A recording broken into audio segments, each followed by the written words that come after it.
Now let's see next question. A person add 1.71 gram of sugar in order to sweeten his tea. The number of carbon atom added are. A person add 1.71 gram of sugar in order to sweeten its tea. The number of carbon atoms. Yes. Again it is based on मोल. ये मोल पर based question है. अब क्या पूछ रहा है? Sugar लिया गया है और number of carbon atom. Sugar क्या है? सुक्रोज. यस. इन C12H22O11.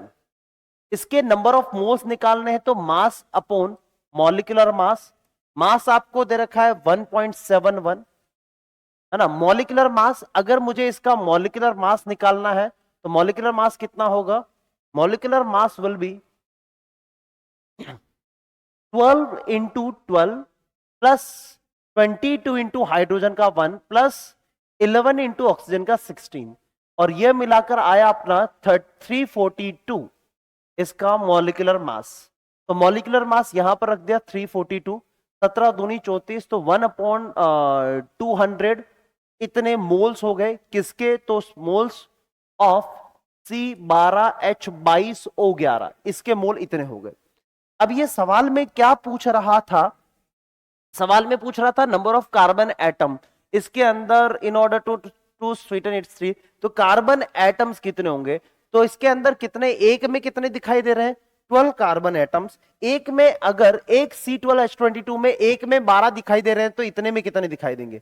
एक में 12. 1 रुपए में 12 चॉकलेट आती तो इतने में कितनी? तो मल्टीप्लाई करोगे ना. एक में 12 तो दो में, एक में 12 तो दो में 2 इंटू 12 यानी 24 चॉकलेट बोलते हो. इन द सेम वे एक में अगर 12 तो इतने में कितनी? तो number of carbon atoms will be 1/200 into 12 इतने मोल ऑफ कार्बन एटम हो जाएंगे. कार्बन एटम कितने? 12 है तो इसी वजह से इसको कैसे मल्टीप्लाई कर दिया?